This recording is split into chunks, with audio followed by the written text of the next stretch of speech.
Welcome to The Honest Media. I'm Tom Pappert, your host. Today is January 11th, 2018, and I am joined, of course, by Craig Chrysler, my intrepid co-host. He made it. We both made it. It was kind of scary out there this morning. A little slick. Just Yes. a little bit slick. Yeah. For those not living here in Wichita with us, we got a bit of an ice glaze. Looks a bit like a glazed donut, the entire city, except it's terrifying out there. I saw a dog in my apartment this morning slipping trying to get to the door. It's the saddest thing I've ever seen in my life. But you made it. You made it safe. I did. Oh, good. So, Craig, it's been a weird couple weeks, hasn't it? We've had a breakup. We've had some people at each other's throats. We've got all kinds of new stuff from Project Veritas Action, which is showing the kind of double bias we have with Twitter. We've got all kinds of stuff to talk about. Mm-hmm. So now, I think we should start with Project Veritas. How about you? Let's go. Because basically what this is, folks, if you haven't seen it yet, Project Veritas Action, they're the people with James O'Keefe. They go undercover. They reveal all sorts of things. They've done it to the Washington Post. They've done it to about everybody you can imagine. They've done it to the DNC. And they have undercover journalists, basically. They go in and find all kinds of crazy stuff. The latest is with Twitter. Yesterday, meaning Wednesday, we saw that Twitter just salivates at the idea of turning over everything Trump has ever done on the platform to the Department of Justice. Now, a lot of people said, well, yeah, that's, of course, if Twitter gets a warrant, but the thing is, that's not what they were talking about. And in fact, what they were saying, that low-level, mid-level guys at Twitter are going to hand over Trump's private information to the DOJ without a warrant, that actually specifically goes against Twitter's terms.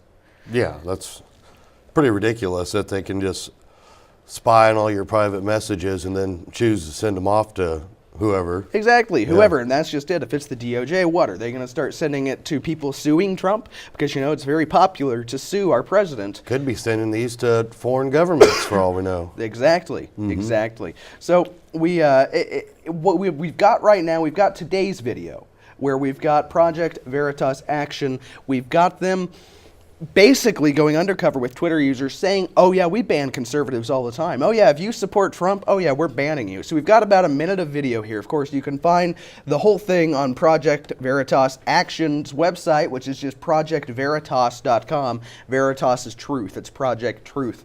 And we're going to air about a minute here. We've got to cut it short because there's some not safe for family language in this, as you might expect from a bunch of hapless millennial Twitter people. So let's go ahead and roll the tape. We've got about, excuse me, where do we start that tape? Where do we start that tape so people know? 2 minutes and 10 seconds. So we're going to start this at about 2 minutes and 10. We're going to air a little bit of what's going on with James O'Keefe here. And go ahead and hit play on that if you would. Out of their own Twitter mouths. So we're probably about 90% anti-Trump, maybe 99% anti-Trump. It's really hard to decide what to do about Donald Trump. Yeah, half of the people want to ban him, half of the people want to keep him. Does everybody at Twitter feel pretty much? Yeah, I mean, you got to go to Google in order to find the conservative. What department do you I'm in trust and safety. I do all the policy work, safety policy. I'm in the controversial team. Oh my goodness! That's a team everyone says a lot about, yeah. Olinda Hassan is a policy manager for Twitter Trust and Safety. Her team is responsible for Twitter's rules and regulations, determining what content is and isn't allowed. Just last month, Trust and Safety updated their policy in an effort to crack down on racism and other forms of hate speech. But how do you keep like my timeline? Like, how do you keep certain things off my time? So because people will read We're trying to downrank it, but you need to also have a control of your timeline. So I've tried to block people like Cernovich and stuff like that, and mute and stuff like that, but they still. She's getting ready to, the employee at Twitter is actually getting ready to curse at us, and we don't want that to happen now, do we? But, Craig, that is the attitude. Mm-hmm. If you're conservative, just get rid of you. Oh, you see Cernovich? Well, we're going to downvote him and make it look like nobody's engaging with his content, when really, nobody can see it. Yeah. Well, they have their own Orwellian thought police. It Exactly. That's what we're coming up against, and it's totally in the background. I mean, we're gonna play in the next segment, but I want to talk about just what we've seen so far. But we're gonna see in the next segment exactly how far they go to silence conservatives. Well, I know they got rid of all the cool people several years ago, so. Well, you know, when they got rid of Milo, that was pretty much when I stopped caring about Twitter. And then they got rid of the guy with the, what was his name? He had the Charlie Sheen pick with the baseball Oh, hat. that's right. Yep, we had an interview with him. Yeah, he was one of those anonymous accounts. He was great at sharing news. He did all kinds of stuff. Great guy. I've talked to him personally. We've got a fairly good rapport. I can't remember his name off the top of my head. It's killing me. Yeah, that was the best one. He was a great account. Yeah, and it was. again, they killed him. But you know what it did? They turned him into a martyr because now there's like 15 guys impersonating him. Yeah. But I quit even getting on Twitter after that. Well, and who can blame you? Because, and you know, Twitter, when you go on Twitter, you know you're in an enemy camp. You're in the enemy encampment.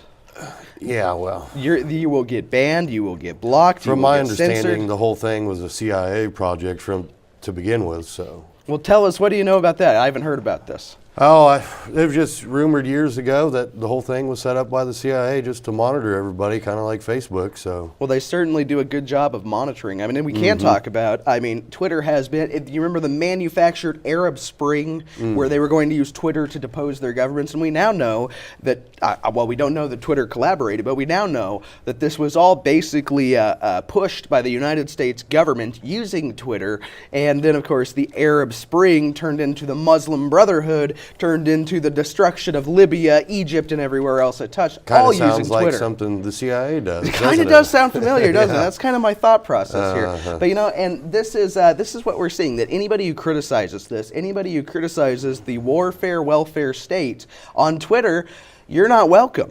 And especially if you happen to be right of center. I mean, there is a reason why the Honest Media Twitter account is basically a ghost town, yet we're on Facebook all the time. It's because we can see the writing on the wall. There's only a few hours in the day. We're not going to invest it into Twitter, or we're just going to get banned eventually anyway. We've got to take a moment off. When we come back, we've got another excerpt from this Project Veritas action video I want to show you that will show exactly how these people act, exactly what the process of getting your content removed looks like. And turns out there's not much of a process at all. We'll be right back. You're watching The Honest Media.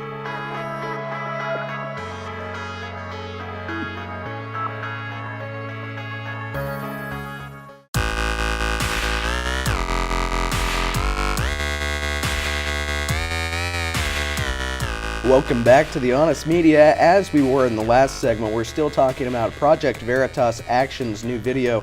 Of course, that's James O'Keefe's organization, undercover journalist, Planned Parenthood. I could run down a list of everything this guy has done, and frankly, it is all impressive. But Craig, this next video we've got, this next excerpt, because this is actually a 15-minute video. Obviously, we can't air the whole thing because there's language and there's time constraints being on broadcast television here. This next excerpt actually has one of the guys who used to be at Twitter who would decide if you were going to get banned or not. Oh, nice. He would decide if your content was going to get taken down. He was one of them. The head commie in charge, huh? Not the head commie, but this little pinko, turns out he had a lot more power than you might think. Okay, let's go ahead and roll the tape.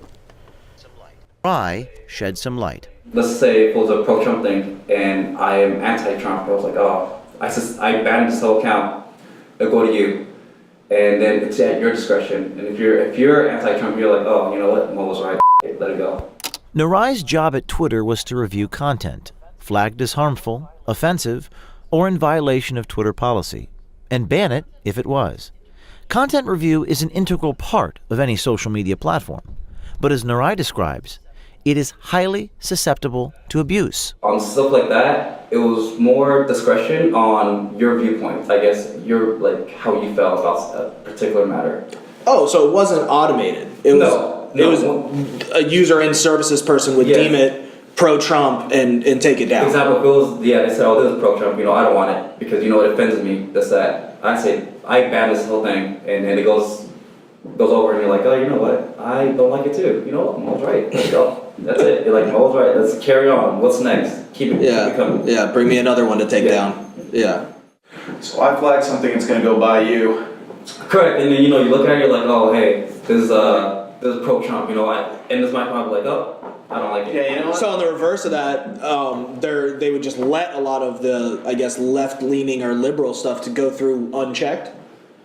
It can come through check, and then I'll be like, oh, you know what, this is okay, let it go. Narai suggests Twitter's content review is more than a safeguard against hate speech.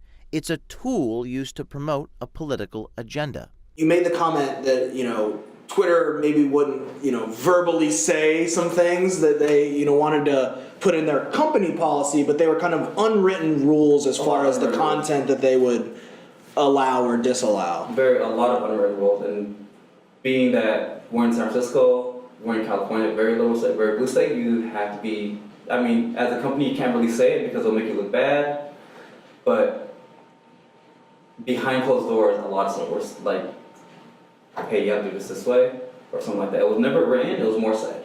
But it may not just be average users feeling the heat. Does Twitter target certain political figures for suspension? And more importantly, why?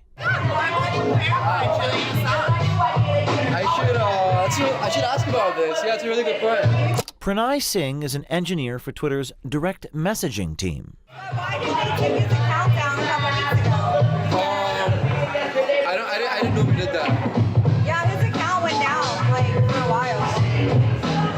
Oh, it might be the U.S. government pressure. Okay, let's go ahead and stop that for a second there. So we just saw two different people, Craig. We saw two different people who claim to be fairly high up the hierarchy there at Twitter HQ, both basically admitting that one hand doesn't know what the other's doing, and the other person saying they have all kinds of behind-the-scenes rules that are basically in existence to stop people like you and me from being able to use the platform effectively.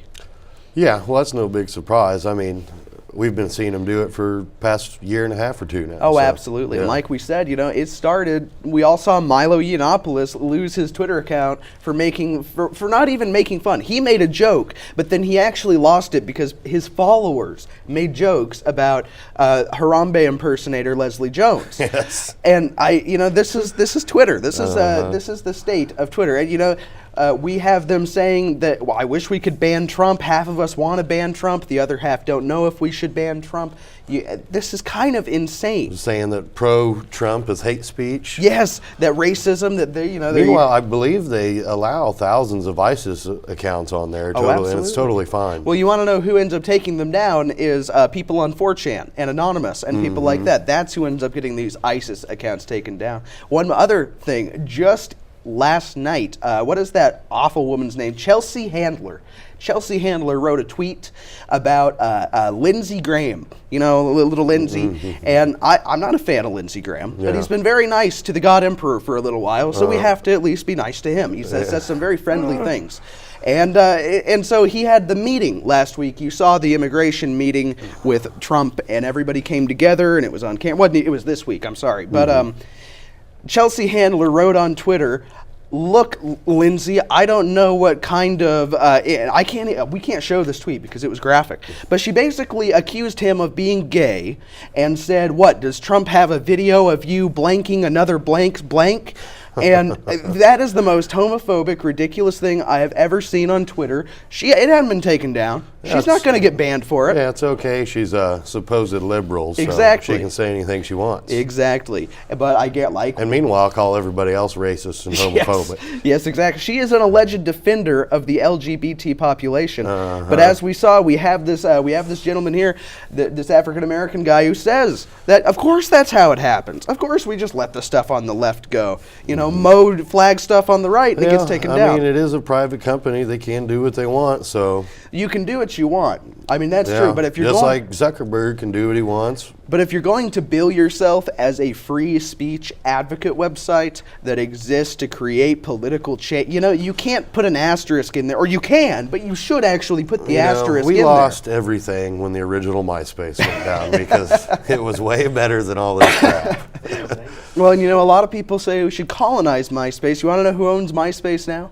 Time Magazine. Oh, God. There is no uncucked social media in the current year. The original MySpace was where it was at. You could post anything you wanted, have your own music playing. It was great. It's true, that HTML2 code, man, that was fun stuff to work with. You hard-coded into your MySpace profile. People couldn't escape your music. Yeah. I hope you all enjoyed my Modest Mouse circa 2007. That was good stuff. All right, folks, we got to take another moment off. When we come back, I want to talk about some of the wonderful things happening in our economy. We've also got some immigration crackdown. I want to also demystify Jeff Sessions' marijuana stance, because a lot of people really aren't seeing maybe the strategy or tactics that are at play here. We'll be right back here in a moment. You're watching The Honest Media. I'm Tom Pappert here with Greg Chrysler.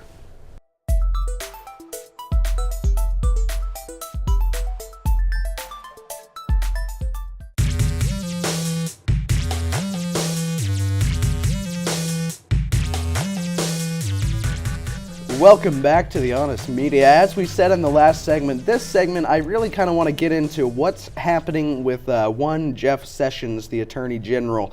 There's been a lot of, I don't know if it's misconceptions, I don't know what the right thing to say is here, but Craig, a lot of people are very upset with our Attorney General because one, the Clinton family is not behind bars, and a lot of people are upset about the fact that this marijuana thing happened. Because Trump, on the surface, appeared to be pro-states' rights when it came to marijuana. However, if you actually would go back, this is so many people actually didn't know what the president supported. Back in the 90s, Trump was pro-total legalization. He said it was the only way to actually disempower the cartels. Which, he's got a point. Yeah, that's true. I mean, it is. It's fundamentally true. You take their money away from them. Then we'll look at what happened, though, with marijuana. We took away marijuana. That used to be a big cash crop for the cartels. So what do? They moved to heroin. Unintended consequences. Heroin and cocaine. Heroin and cocaine. Really ramped it up. I imagine crystal meth, because here in Wichita we got a fair amount of that. Same with all the other type of crap. But. So that was Trump's policy back in the 90s, and that's a policy that the libertarian in me really loves. However, Trump's policy on the trail was, well, we're going to have to look at it, because there's a lot of people who are helped by the medical, but I'm not pro-legal. I mean, you can go watch, he said it on, I believe, Bill O'Reilly, and O'Reilly was, of course, staunchly anti-pot, hated marijuana, hated pot smokers, all that type of stuff. So it was really something to see Trump go on O'Reilly's program and say to this guy, no, we have to have medical marijuana. Now, here's the thing. Here's where it gets complicated. Sanctuary states. These issues overlap because California, by legalizing marijuana, has basically said federal law doesn't matter. Federal law doesn't matter. And so that sets a precedent. And so then when they come in and make themselves a sanctuary state, well, they say, well, federal law already doesn't matter with the weeds, so why does it matter with the illegals? Yeah, that's a good point. A lot of people don't think about that. But also, they never made a constitutional amendment to. No, they did a tax stamp. Yeah, which is silly. To make drugs illegal, like they did alcohol. No, they did tax stamps instead, which is, again, I personally am of Trump's 1990s policy. I would love that to happen. I say disempower the cartels, take it all away from them, bring it all out into the light. We'd have safer, cleaner, better drugs to do.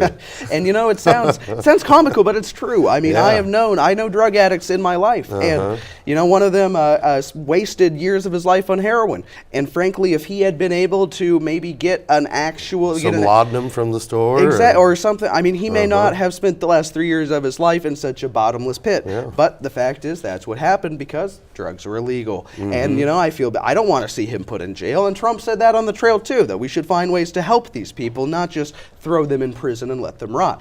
So, but that's what it comes down to fundamentally, is this. You can't say, okay, it's okay to ignore the federal government here, but not here. What about murder? Is it okay to say, is that not an offense anymore? So Another Well, part it's of really this. not. You get less time for murder than you do for drugs usually. Well, so. and in California, if you're an illegal immigrant and you murder a sweet, beautiful young American girl, you don't get any. Or don't you get any more time for putting bacon outside a mosque than you do murder. That's true. Or misgendering somebody in California. If you misgender somebody, that can be big. That's a no-no there. I now just call everybody Zer by default. So thank you, Zer. But the other part of this is by actually making marijuana, taking it out of the stupid legal gray area where it's legal unless there's an FBI agent walking by, you know. So by taking it out of this area, and they're actually forcing Congress to do something.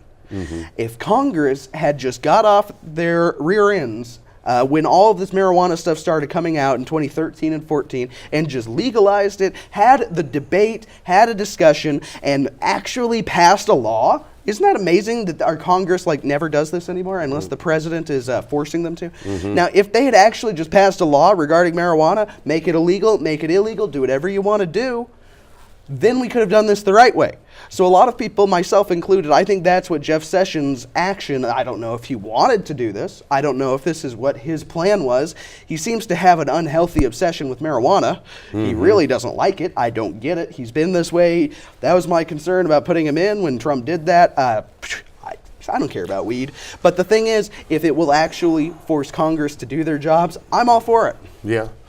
Well, as far as marijuana and states' rights go, I mean, a lot of different states have their own liquor laws as well, too. So. Well, that's true. But that's the thing. Even if that's all they did is just get rid of the tax stamp thing and return it to the states, you could do that. I'd be all for it. Yeah. Because look at Colorado. There are a lot of complaints about Colorado right now because they legalized it, but they didn't really think it all through. It's like we used to have a guy here at the station who loved going to Colorado with his kids. They'd go hiking in nature.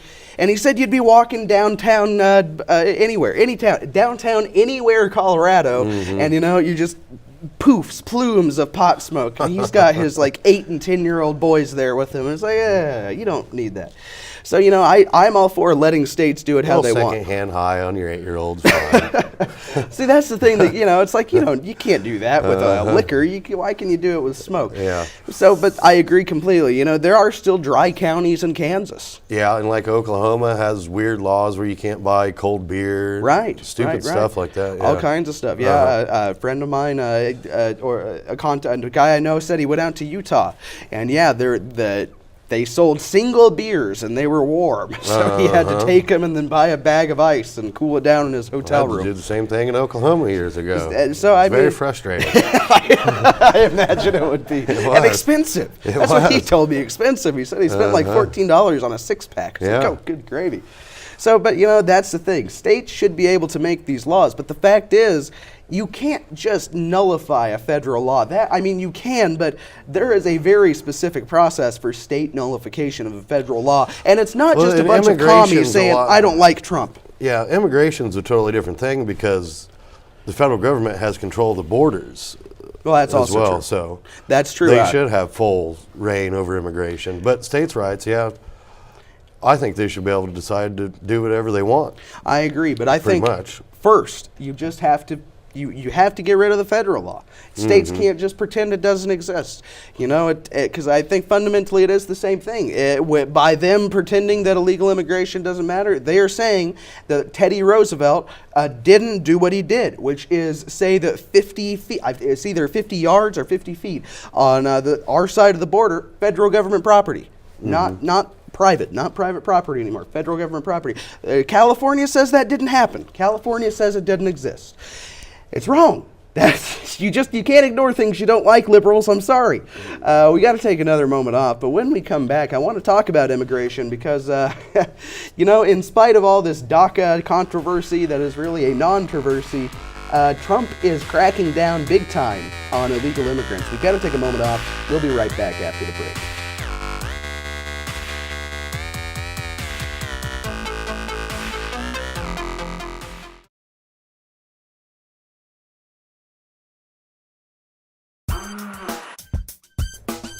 Welcome back to the Honest Media. Sorry about that. Welcome back to the Honest Media with Tom Papper and Craig Chrysler. We're both still working on whatever crud we've got in us. I think you ended up with the flu. I've got a sinus infection. It's that time of year. We're both good miserable. times. Yeah, oh yeah, wonderful. And driving with this stuff and scraping my windshield. Wow, it was fun this morning. I bet so, yeah. All kinds of fun. The next thing I want to talk about is immigration, because we kind of segued into it with the last segment talking about Jeff Sessions' obsession with marijuana. Hey, that kind of almost like rhymed. That was some alliteration, wasn't it? Very nice. We've got the AP story right now. Let's go ahead and put it up on screen. If you missed this, it's rather, I love it, because this is what they said wouldn't happen. Immigration agents descend on 7-Eleven stores in 17 states. Including the Communist Republic of California, from my understanding. Now, this is something, Craig. A lot of people said Trump wouldn't do this because Republicans, they're big business.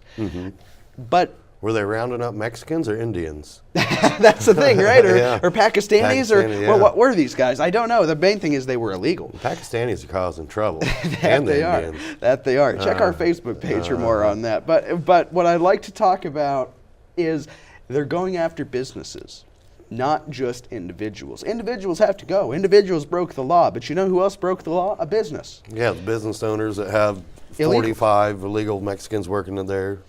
Because here's how it works. I mean, they're every single illegal alien in this country, and call them an immigrant. They're not an immigrant. They're a lawbreaker. They are an alien. They are a foreign alien in our nation.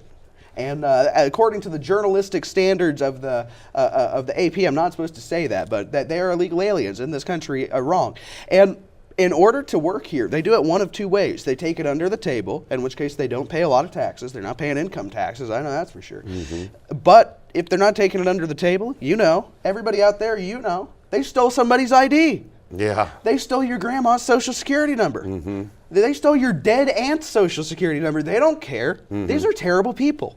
Let's be honest. These are god-awful, terrible people. They steal identities. Yeah. I've just dealt with something like this recently. It's terrifying. You do not want your identity stolen. So anyway, these individuals, yes, the individuals have to go. Yes, they're lawbreakers. Yes, they're criminals. Yes, a lot of times they're rapists, they're murderers, they're thieves, they bring drugs.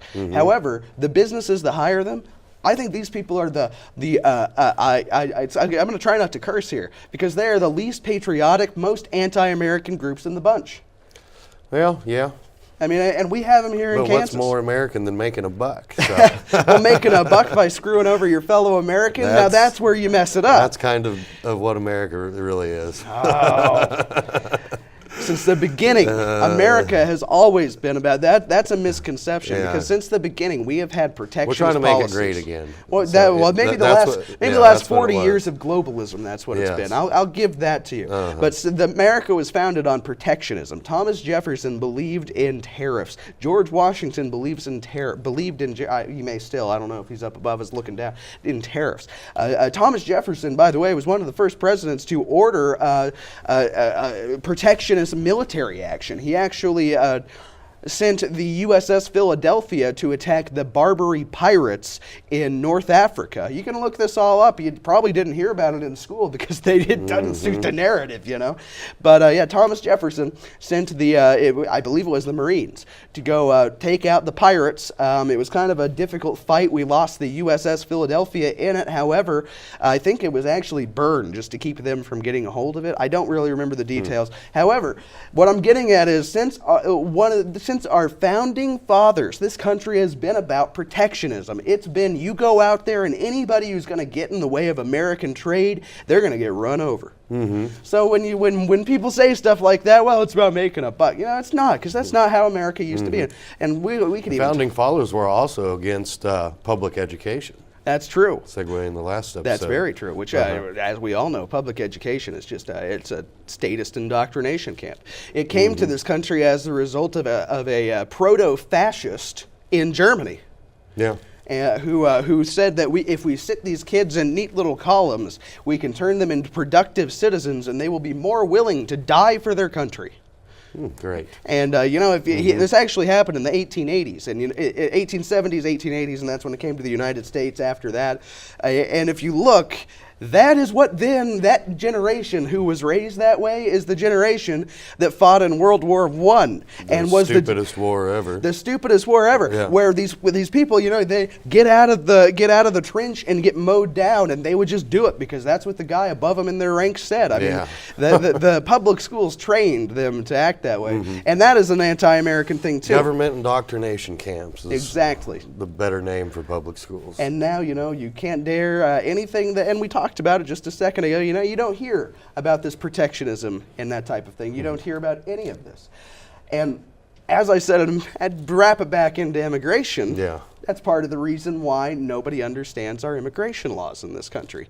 And frankly, it is, I don't know if sickening is the right word to see these companies do it, because we have it here in Kansas. I mean, you know, western Kansas, especially southwestern Kansas, Dodge City, you know, if you're sitting at home, if you don't live in Kansas, when you think Dodge City, I guarantee you're thinking cowboys, you're thinking westerns, you're thinking shootouts, you're thinking saloons. You're not thinking about a massive meat packing plant staffed almost entirely by illegal aliens and their 4 or 5 white managers. With still a lot of shootouts in bars.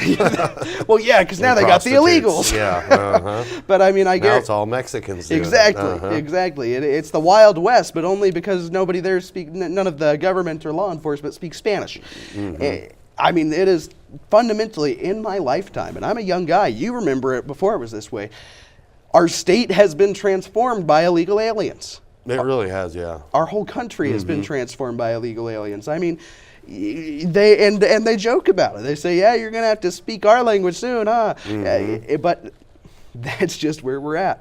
And you know, a lot of people say, "Oh," the liberals like to say, "Well, we need this replacement population," and that is just even worse. Yeah. It is the most frighteningly globalist thing in the world. So anyway, I am so thankful that President Trump is going after these businesses, because the businesses that choose to hire an illegal alien over a high school kid who needs a job, over maybe a mentally deficient person, but they can still run a cash register. Every time an illegal alien takes a job, it's stolen from a United States citizen who has a Social Security card, who has the right to be here, who isn't going to work under the table, who's going to pay into Social Security, Medicaid, and everything else. It's just not right that these other people can take advantage of us this way and walk all over us. We've got to take a moment off. You're watching The Honest Media with Tom Pappert and Craig Chrysler. When we come back, I want to talk about the DACA deal, because there's a lot of misconceptions. We'll be right back.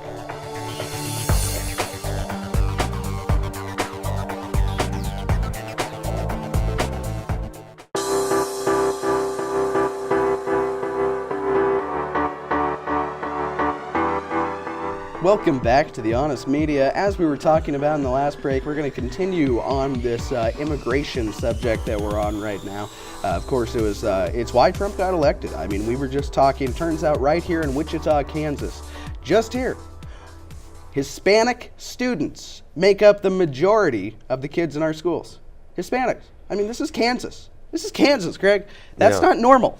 When did this happen? I don't know. That's pretty crazy. Back when I was in school, I hardly remember seeing any Mexicans.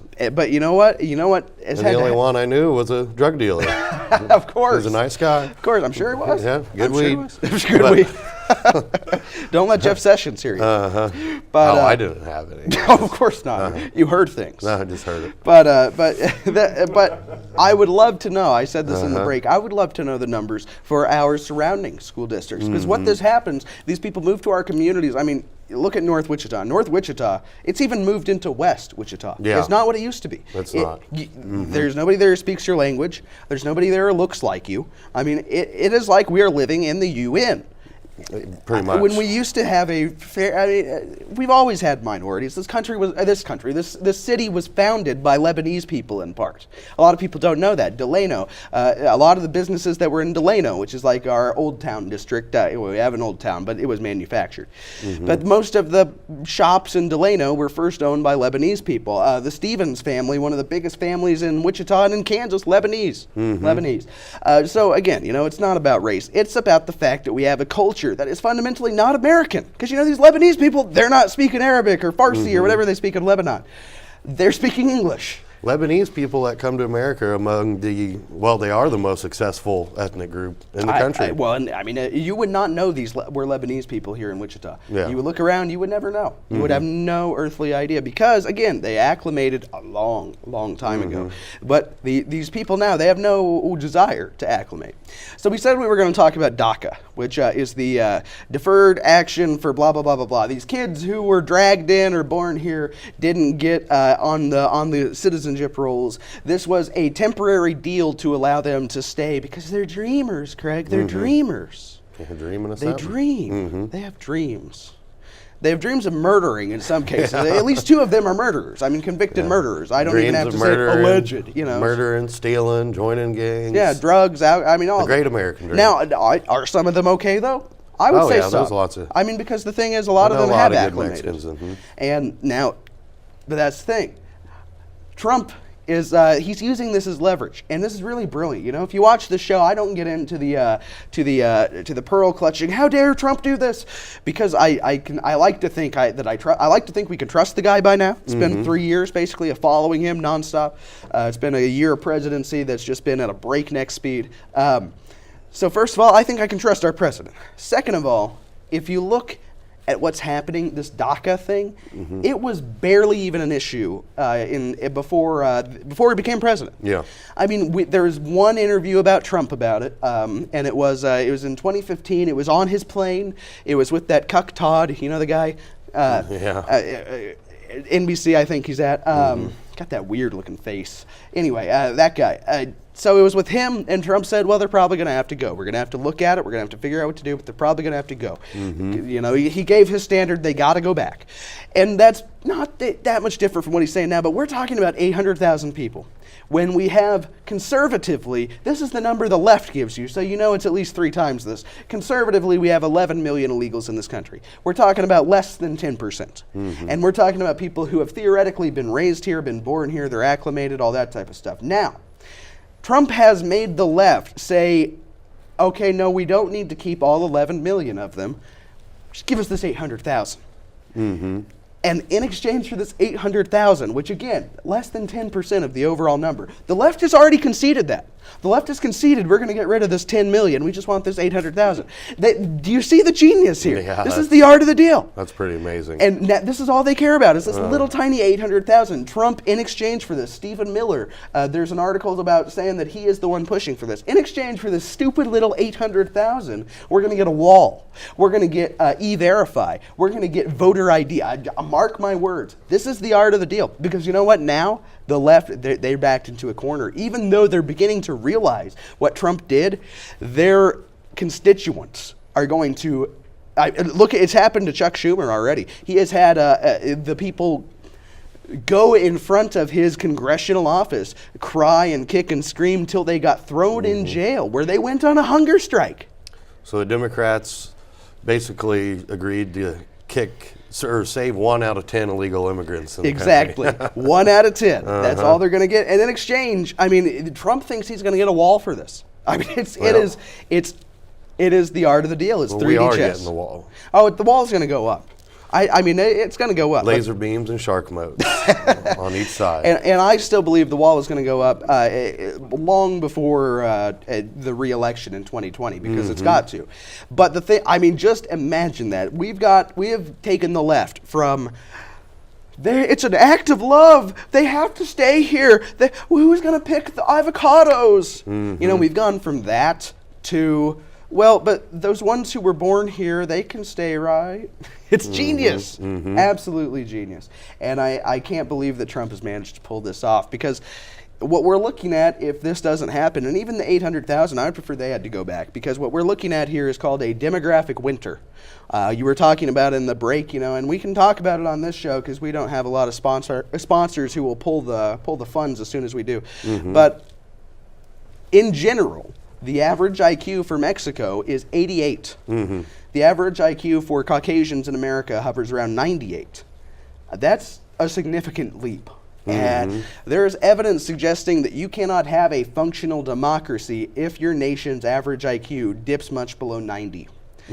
By the way, African Americans in general, it teeters between 75 and 85. That's just the facts. Parts of Africa, it's like 40. But yes, 30 yes, or Somalia. 40. Somalia, it is. Which is it is functionally retarded. Yeah, functionally retarded. And it's fact. I Yeah. don't know. Facts are racist. I mean, I had a professor in college tell me that to my face. Absolutely, facts can be racist.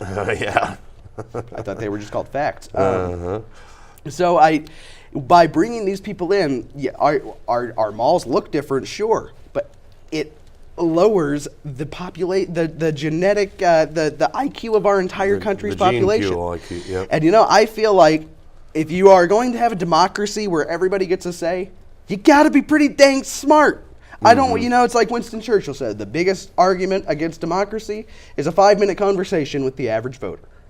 And when you keep making the average voter stupid, it makes it worse. Well, that's one of the reasons we have a republic, not a democracy. That's true. As well. So, not yeah. a direct democracy. We've got to take a moment off. You're watching The Honest Media. That's why we have an electoral college, by the way. We'll be right back after the break. I'm Tom Pappert. You're with Craig Chrisley.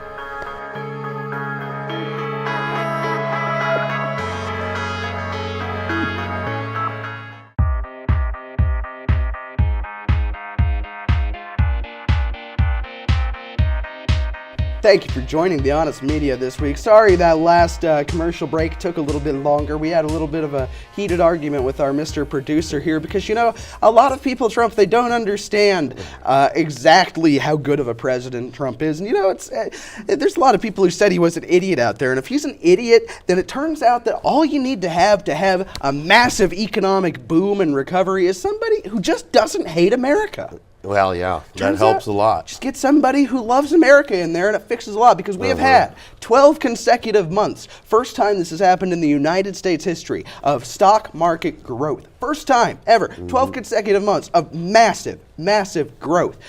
Never happened before. May never happen again post-Trump. Who knows? Bitcoin, we've talked about in the past. They say this is only helping the rich. Bitcoin, cryptocurrencies in general, skyrocketing under Trump. A lot of people say this is because suddenly we have a president who is making the U.S. dollar competitive. People are having to compete. Currency competition. Right, everybody rises together. Bitcoin billionaires is a whole new group. Anybody's out there. It's not just the entrenched, moneyed people. That's a side effect of Trump. That's not even Trump. If we look at small business optimism, I saw Sarah Huckabee Sanders tweeted out last night that we have had the highest small business optimism since something like 2004, I think she said, under Trump. It has been totally uncanny, all of the wonderful things that have happened in the last year. And this is just 1 year. Imagine next year when the tax cuts go into place, the kind of amazing just revitalization and boom that will be unlocked.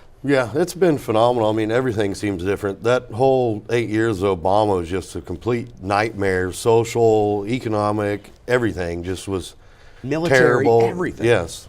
Everybody I know is doing better now than they were that whole time. Just in the past year, they're doing better than they were in the past 8 years. And even if they don't want to admit it, this is what I love, right? Because you get these people, and I have in my life, you get these people who they hate Trump. They don't want to like Trump. And it's like, well, you have a 401k. Look at your 401k. Well, how do you think that happened? Well, it happened anyway. Really? 12 consecutive months. First time in the United States history. I like all the videos where they tell people it's Bernie Sanders' tax plan and like, oh, I love it. And they're like, well, this is actually Trump's tax plan. Oh. Yeah, they actually, InfoWars just did this with Owen Schroyer in downtown Austin. I've seen several of them. Right, well, the one Owen did, the old lady, looked like she's maybe 60, 55, 60, somewhere in there. She's like, oh yeah, well, that's a great idea. Yeah, we should do that. That's a great idea. I like that. that. And of course, at the end, he says, well, what would you say if I told you that was Trump's tax plan? And she goes, fake news! Fake news! She waited till he turned around and says fake news. It's like that's all they've got is just a visceral,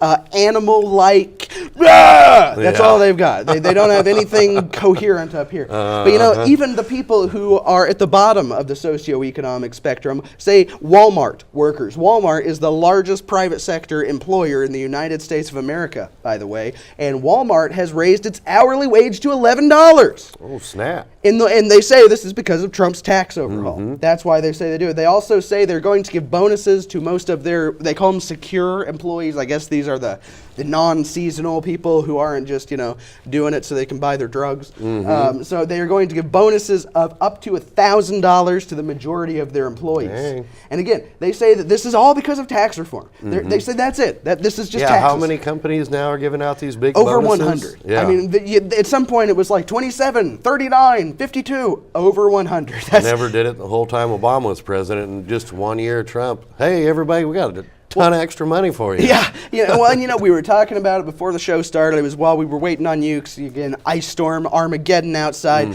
But this happens every time you decrease regulations and lower taxes. It happened under Reagan. It happened under Maggie Thatcher in Great Britain. It happened under Jackson, if you want to go all the way back. It happened under Eisenhower after World War II. Every time. It happened under JFK here in the United States back when the Democrat Party wasn't a bunch of socialist cucks. Every time you lower taxes and lower regulation, economic prosperity Imagine that. ensues. You make it easier for businesses to operate, and you don't steal everybody's money, and everybody does a lot better. Exactly. Who would have thought? Yeah. You steal people's money less and they It's have like more. having the cartel at your house telling you what you can and can't do, and then taking half your paycheck. Exactly. You ain't going to be living very good. You're not going to be living very good. Yeah. And when we've got Obama giving Fast and Furious, using our money to buy guns to give to Mexican cartels, I mean, not Giving good. billions to Iran, and, putting it cash. who knows cash. what, They had to get cash. Who ever heard of such a thing? Everybody says it was a bribe now. It's just well accepted that it was a bribe for hostages. Which again, what happened to the United States does not deal with terrorists. Our country is in so much of a better position now. It is. It's hard to believe the last 8 years even happened.